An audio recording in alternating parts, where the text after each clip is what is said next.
A contramano.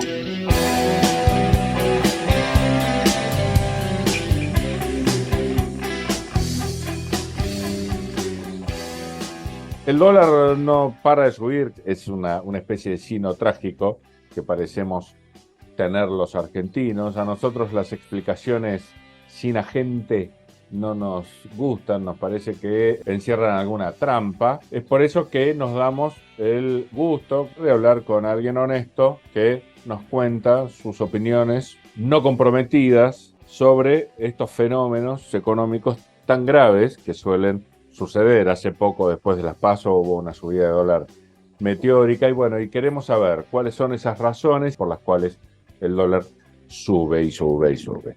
Vamos a hablar con Pablo Anino, él es economista. ¿Cómo te va, Pablo? Simón te saluda. Simón, ¿cómo estás? Saludos a la audiencia. Muchas gracias por atendernos, como siempre. A ver, ¿qué es lo que sucede detrás de esta subida constante del dólar, Pablo? Mira, uno podría decir que hay factores estructurales que llevan a la subida del dólar, que tienen que ver con que Argentina es un país que está muy endeudado, entonces hay que pagar dólares al exterior y esos dólares producen una escasez de dólares en la economía nacional. Otro aspecto que empuja, estructural, ¿no? Que empuja la escasez de dólares es la estructura industrial argentina.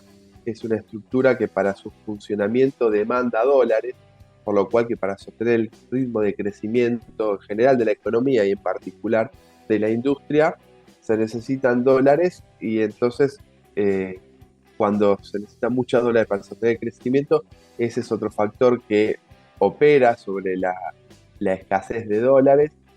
Otro factor es que tenemos una estructura económica extranjerizada. Si uno ve las 500 grandes empresas del país, el 80% es facturación de empresas extranjeras.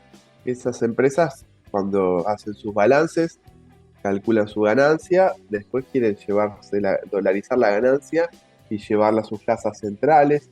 Otro factor que opera como salida de capitales. Y después está la tradicional fuga de capitales, de la cual ya hemos hablado en una oportunidad anterior. La fuga de capitales comprende desde la persona, el individuo que compra $200 para mantener sus ahorros y los deja bajo el colchón, pero fundamentalmente la verdad que el problema de la fuga de capitales no es quien compra $200, sino que son los grandes empresarios que compran a millones de dólares cuando está permitido y cuando no está permitido también. Tienen operaciones sofisticadas, digamos, pero ahora son cada vez más accesibles para todo el mundo, por las cuales sacan dólares contado con liquidación, dólar bolsa, bueno, operaciones financieras que le permiten enviar dólares al extranjero si es lo que quieren. Y después también existe otra fuga, digamos, que tiene que ver con fraudes que se le hacen a la aduana o al fisco argentino cuando hay empresas que piden dólares para importar y piden más dólares que lo que realmente van a importar. La aduana detectó hace poco como, no me acuerdo si 300 o 400 empresas estadounidenses que eran utilizadas por empresas argentinas para ficcionar importaciones, es decir, le pedían al Banco Central dólares para importar y en realidad no importaban, era para acceder a un dólar barato que se lo vendía al Banco Central, que es más barato el dólar de importación, o operaciones de sobrefacturación, de subfacturación de exportación, es decir, empresas que venden al exterior y al momento de liquidar, liquidan menos de lo que realmente exportaron, subdeclarando exportaciones.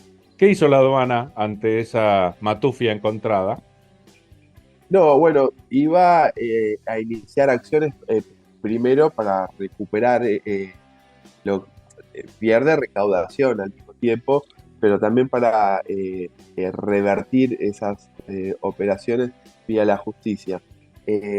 O sea, hizo algo en el sentido que lo denunció y que iba a buscar una acción reparadora. Después los resultados finales, no sé, porque son cosas que muchas veces llevan mucho tiempo, pero para decirte algo,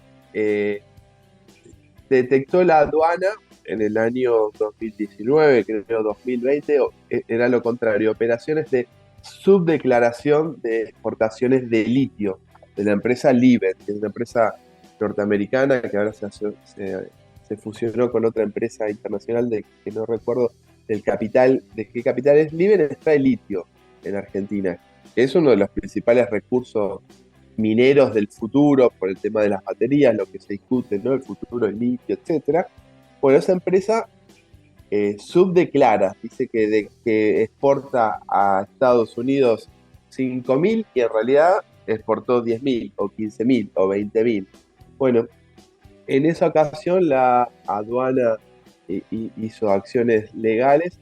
La empresa terminó pagando una multa menor en relación a lo que había subdeclarado. Por lo cual, y tardó años, la pagó recién ahora, este año 2023. Por lo cual son acciones que llevan tiempo y no terminan de reparar el daño que hacen, digamos. Lo mismo ocurre con operaciones de fuga de capitales no declaradas, ¿no? Evasión fiscal y fuga de capitales. Por eso hay blanqueos. Después vienen los blanqueos y el blanqueo es como que te dice, bueno, no pagaste 100, bueno, ahora pagame 20 y declarás eso que tenés oculto. Funciona así ese sistema. Por lo cual hay que decir, la aduana algo hace, la FIP algo hace, no repara el daño que ocasionan las empresas con esas operaciones fraudulentas. Clarísimo. Bueno, continúa, Pablo, perdón por la interrupción.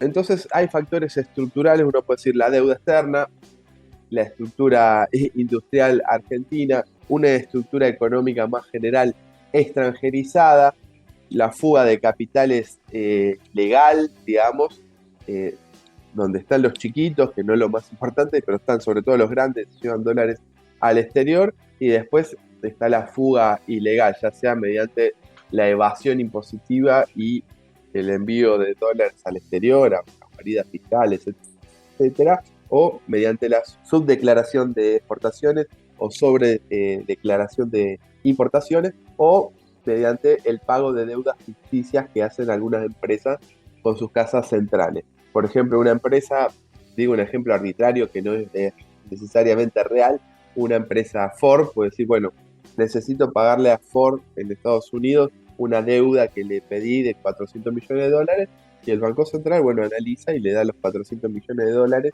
Muchas veces esas deudas son ficticias, son simuladas para tratar de acceder al dólar más barato que vende el Banco Central para este tipo de operaciones, ¿no? Que ahora está en 350 el dólar mayorista. Entonces, bueno, está esa situación, por lo cual en Argentina faltan dólares por una cuestión estructural, pero también en este panorama hay que decir que en realidad sobran fugadores, sobran saqueadores que se llevan los dólares al exterior, porque Argentina, al mismo tiempo que tiene todo esto que genera escasez de dólares, tiene un superávit comercial de bienes muy grande. Argentina en las últimas 2 décadas generó un superávit comercial de casi 200.000 millones de dólares. Es mucho, es casi la mitad del PBI del país. Es decir, generó un superávit muy grande. Ese superávit fue muy importante en casi todos los años. Hubo una caída del superávit, creo que en 2019, que fue déficit. Ahora este año va a haber déficit por la sequía, pero 2022, 2021, que para la mayoría de la gente fueron años críticos y que hubo movidas especulativas con el dólar, fueron años que ingresaron muchos dólares al país por el comercio exterior de bienes, incluso el 2020, el año de la pandemia. Es decir que, viste que todo el tiempo se habla que Argentina necesita exportar más, vender cada vez más cosas al mundo para obtener dólares que nos faltan. Bueno, en realidad eso viene ocurriendo hace 2 décadas y el problema persiste, porque hay que mirar la otra cara, no solo el superávit que genera muchos dólares, sino también las vías por las cuales esos dólares se van al exterior. Por lo cual, si no se corta con el problema de la deuda externa, si no se corta con la fuga de capitales, la ilegal seguro, pero también la legal, bueno, no hay forma de que reaparezca el problema del dólar todo el tiempo, ¿no? Clarísimo, una explicación medio deprimente y aplanadora. Y decime, ¿eso incide sobre la última corrida que hubo, vos lo debes tener más fresco cuando perdió más a las PASO, de pronto el dólar pegó una aceleración mortal. ¿Por qué se da ese día puntualmente esa subida? ¿Por estas cuestiones estructurales que vos describiste? Están estas cuestiones estructurales. Después lo que ocurre muchas veces es que se producen atrasos cambiarios. ¿Qué es un atraso cambiario? Es que la inflación, desde el punto de vista de algunos objetivos de política macroeconómica, que la inflación crece más, en mayor porcentaje, en mayor proporción que lo que aumenta el dólar, ¿Y por ¿no? qué es malo eso, querido? Eso es malo, no es malo, digamos, es malo desde el punto de vista, si se quiere, de quien exporta, porque si la inflación aumenta mucho y el dólar no aumenta en la misma proporción, lo que ocurre, el efecto de eso es que se encarecen los bienes argentinos para el resto del mundo. O sea, alguien que está en el resto del mundo y quiere comprar a la Argentina soja o bienes industriales o lo que fuere, tiene que hacer un mayor esfuerzo en dólares, ¿no? En términos generales, pues después hay bienes que son commodities como la soja y demás, tienen precios internacionales, pero en principio, en abstracto, lo que ocurre es que si la inflación crece más que el dólar, aumenta más que el dólar, el efecto es que Argentina se encarece para el Se resto del encarece un mundo. poquito para aquellos que nos deberían comprar la producción. Decime, ¿sigue Sí, pudiendo los grupos extranjeros invertir en LELIX? no. Ahora la LELIQ, que es una letra de liquidez del Banco Central, es decir, es una deuda que tiene el Banco Central, es una deuda que tiene con entidades bancarias argentinas. Ah, ok, porque Eso bueno, vos nos habías enseñado que siempre el dólar, la tasa tenía que estar arriba de lo que iba subiendo el dólar y eso también traía inflación. Entonces quería ver si estábamos metidos también en ese laberinto. estamos parcialmente, digamos. Hace años atrás existían otras letras que eran las LEVAC, las podía adquirir Fondo de Inversión Extranjero. Después eso era un problema para la administración de la política monetaria y para la administración de la política cambiaria, es decir, de la administración del dólar, y entonces se comprimió, se limitó, se hizo un instrumento nuevo, las LELIC solo la pueden comprar los bancos de Argentina. Y Bien, esas bien, bien, LELIC bien. tienen Bueno, una tasa de interés que actúa de referencia, pero no obstante, los fondos especulativos y demás fondos financieros del resto del mundo, cuando sube la tasa de interés en Argentina, aunque no puedan comprar LELIC, pueden acceder a otro tipo de instrumentos financieros que también se ven beneficiados por la suba de la tasa de interés. ok. Entonces nosotros seguimos tratando de cuidar de que esas tasas estén arriba del crecimiento del dólar. Sí, eh, Estamos fritos por todos lados entonces. no lo destacó mucho el gobierno, pero al principio de la devaluación, y yo lo escuché de Mansart, dijo, nosotros estamos generando una devaluación, estamos aumentando el dólar 22-23% fue lo que aumentó el dólar oficial, después al día siguiente de las elecciones. Y al mismo tiempo subieron la tasa de interés del 97%, que era la tasa de interés de referencia, al 118%. Y dijeron que iban a mantener el dólar estable hasta las elecciones del 22 de octubre. Entonces, cuando hay una tasa de interés muy alta y hay un dólar estable, eso es un incentivo para que ingresen capitales especulativos. Porque un fondo de inversión está en Nueva York, puede tomar incluso deuda, se endeuda en Nueva York al 4 al 5%, que es la tasa más o menos que rige en los Estados Unidos, trae los dólares a la Argentina, los transforma en pesos y se obtiene una tasa del 118% en la actualidad. Esa tasa es nominal, pero cuando se capitaliza mes a mes, se termina transformando en una tasa, ahora no recuerdo, pero del 150-160% anual. El capital especulativo, el fondo especulativo puede decir, bueno, yo entro hasta el 22 de octubre, obtengo el 118% y un día antes me retiro, o 2 días antes me retiro, compro los dólares, el dólar está estable y me vuelvo a Nueva York. Hice una diferencia de tasas enorme, 118 versus 4 o 5% lo que paga por endeudarse en Nueva York. Ahora, ese negocio es muy atractivo y el gobierno dijo, bueno, es un incentivo para que ingresen dólares, al gobierno le conviene que ingresen dólares, pero es un negocio que vale en la medida que el tipo de cambio oficial no se devalúe en el medio, porque si hay una devaluación en el medio o hay un aumento muy acelerado de los dólares paralelos, el contado con liquidación o el dólar de bolsa, ese negocio no puede llegar a no rendir. Puede ser que lo que ganen por tasa de interés lo pierdan por vía del aumento del dólar cuando tengan que ir a comprar dólares nuevamente. Esos dólares tampoco sirven de nada, no es un ingreso real de dólares, porque lo cierto es que tiene fecha de partida también. Ellos hablan de Sí, los sí, dólares como si fueran dólares para, no sé, comprar fábricas y hacerlas producir, y no es así. no son dólares meramente especulativos y cuando entran, qué alivio, hay dólares en la economía, algunos dólares más. Cuando se retiran es tierra devastada, digamos. Y sobre todo, si se retiran porque sobreviene una devaluación, puede hacer que producir que la devaluación sea en mayor proporción de la que el gobierno quiere por la propia salida que precipita, ¿no? En un aumento del dólar. Volvamos a estos golpes de efecto en un día. ¿Por qué Bueno, suceden? tenemos, si uno lo quiere ver de ganadores y perdedores, sube el dólar 22-23% el día después de las PASO. Los exportadores, los agroexportadores fundamentalmente, o todos los grandes exportadores, hay unas 70 empresas que dominan lo sustancial del comercio exterior, es como su paritaria, le aumentaron los ingresos medio pesos 22-23% de un día para el otro. Veamos lo que ocurrió con los bancos que tienen las LELIQ. La tasa de interés aumentó del 97 al 118%. Ahí también tenemos que la tasa de interés aumentó un 22%. La paritaria de los bancos, el ingreso de los bancos aumenta 22% por vía del aumento de la tasa de interés. En general, el aumento del dólar también lleva a remarcación general de precios, pero en particular a la remarcación de los bienes importados. Entonces, bueno, hay que ver después que se produce todo ese movimiento, que es como un reordenamiento general de precios, ¿qué queda? Por ahora vimos una inflación de 12,4 en el mes de agosto. Pero Aparte, recordemos que vos corregime que sos el que sabe, también para los rasos, dicho con todo cariño y respeto, cuando sube el dólar, si son comerciantes, venden algo, algún bien o servicio, lo remarcan por las dudas, ¿es así o no?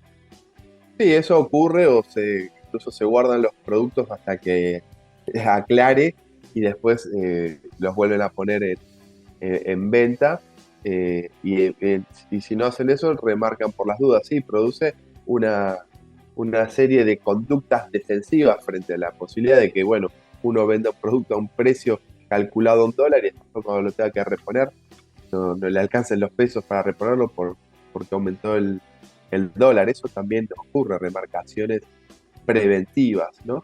Pero si uno ve el resultado conjunto, tenemos agroexportadores ganaron 22-23% de un día O sea más, que de un día para el perfectamente me podés haber dado la respuesta si somos un poquito mal pensados y cada vez soy más proclive a hacerlo. Nada, una llamadita puede haber hecho que surgiera esto, que alguien levantara el precio del dólar para simplemente generarles una buena paritaria, como vos decís. Sí, yo le digo irónicamente, el índice de precios es como la paritaria de todos los grandes empresarios, digamos. Uno puede decir, bueno, el pequeño comercio capaz que remarca preventivamente, pero en realidad ahí hay grandes jugadores, digamos. Los grandes supermercados, Carrefour, Bea, Jumbo, etcétera, la Anónima. Recordemos el chiste del presidente de la Anónima que hizo el año pasado, cuando le preguntaron qué hace la Anónima frente a la inflación, y se rió y dijo, remarca los precios todos los días. Bueno, eso después lo pagamos nosotros vía deterioro de nuestro poder de adquisitivo, ¿no? Pero tenemos sí que hay como paritarias, de vuelta, en términos irónicos, entre Sí, sí. comillas, de los agroexportadores, la inflación es la paritaria de los grandes empresarios, la tasa de interés la paritaria de los bancos, es decir, todos en ese aumento del dólar y tasa de interés, todos los grandes empresarios, el gran capital, de un día para el otro vieron incrementado sus ingresos. Y A también puede ser posteriori, simplemente la consecuencia de un jugador fuerte que quiso tener ganancia, compró dólares, hizo que todo el mundo comprara y vender para poder vender más caro. hay de todo, digamos. Hubo una decisión oficial de subir el dólar oficial, dijeron esa decisión oficial, el gobierno dice se la impuso el FMI, uno puede decir, bueno, se la impuso y otro aceptó esa imposición Entonces ahí hay un factor, el FMI le conviene esa suma del dólar porque genera, hay otros mecanismos por los cuales se aumentan mucho las importaciones y demás, se supone que va a caer la demanda de bienes importados y eso va a producir un ahorro en el comercio exterior, van a quedar dólares libres para pagar la deuda. Esa es la lógica bajo la cual piensa el FMI, por lo cual impuso y el gobierno aceptó una devaluación que no dijo en campaña electoral de las PASO que la iba a llevar adelante el día después. Pero bueno, ahí hubo una decisión del gobierno por una imposición del FMI. Si uno le cree al gobierno, hubo una imposición y yo tiendo a creer que eso es así, más allá que el gobierno la acepta de vuelta. Ahora, sobre la suba del dólar oficial, después se montó una suba de mayor proporción del dólar paralelo. Y ahí sí operan fondos especulativos, operan los bancos, todos los bancos. No hay pruebas, pero tampoco dudas que tienen una mesa de dinero que se mueve dinero hacia las cuevas y gana dinero en lo que llaman las cuevas o los arbolitos. O sea, hay todo tipo de actores especulativos que operan ahí. Siempre en lo inmediato es difícil saberlo, pero después pasa el tiempo y aparece. Por ejemplo, la devaluación de 2014, cuando el ministro de Economía era Axel Kicillof, los meses después dijeron, no, bueno, hubo una movida de la empresa Shell. Ahí yo también creo que hubo una decisión de devaluar. Pero independientemente de eso, el gobierno hubo una movida de la empresa Shell que compró muchos dólares para tratar de impulsar la devaluación. Y eso, las dos cosas son verdad, que el gobierno quiso devaluar y que había al mismo tiempo movidas especulativas. En la devaluación del abril 2018, cuando estaba al frente del Ministerio de Economía Nicolás Duhovne durante el gobierno de Mauricio Macri, salió al poco tiempo que JP Morgan, que es un gran banco, uno de los principales bancos internacionales estadounidenses, había pedido comprar al Banco Central entre 1.000 y 2.000 millones de dólares en un solo día, una barbaridad. Eso empujó una corrida cambiaria, digamos. Entonces sí hay grandes actores, pero acá se combinó una devaluación oficial con grandes actores que también operan sobre los mercados paralelos y contribuyen a un clima general.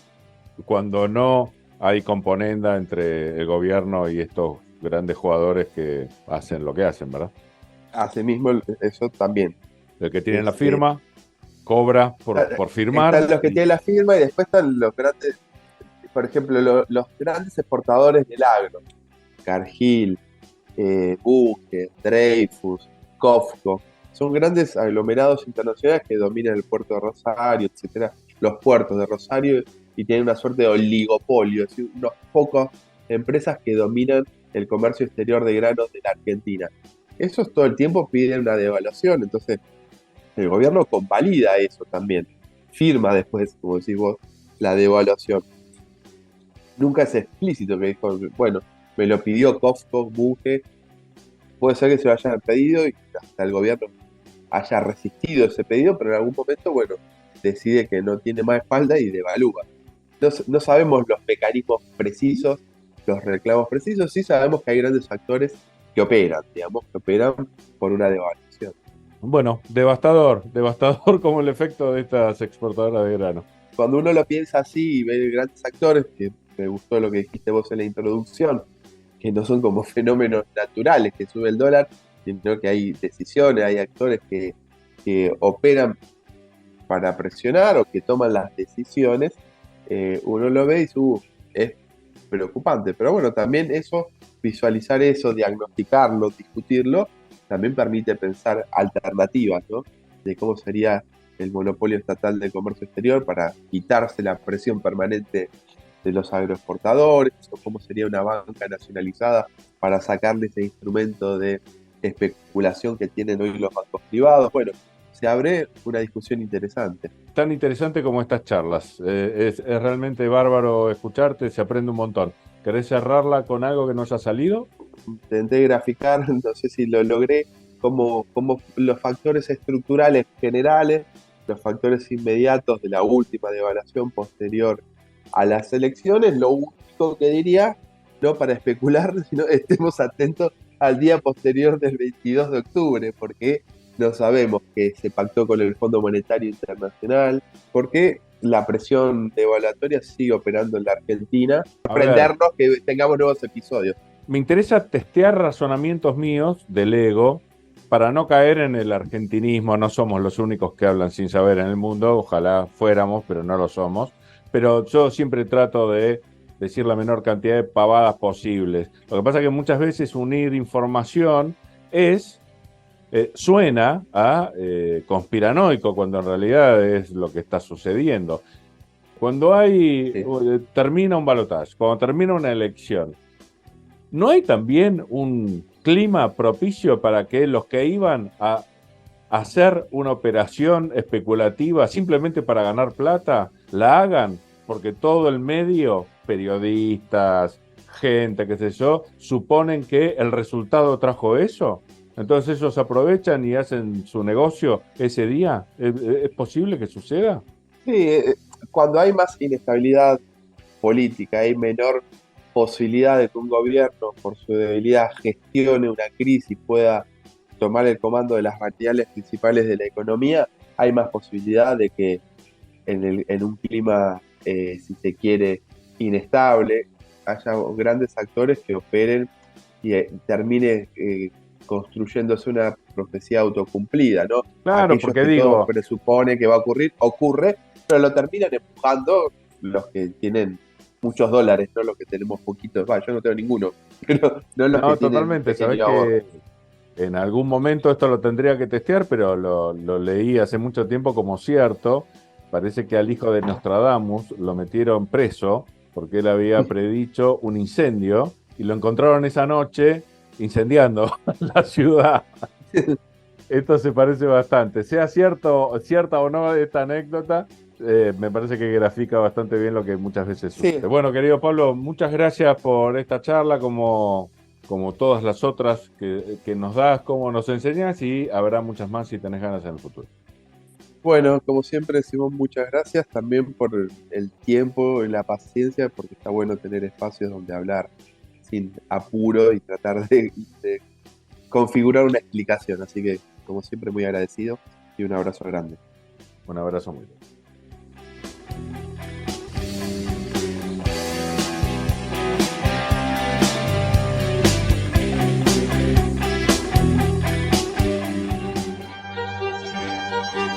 Si no pensás, alguien lo va a hacer por vos. A contramano. Información y reflexión. ¡Espectacular!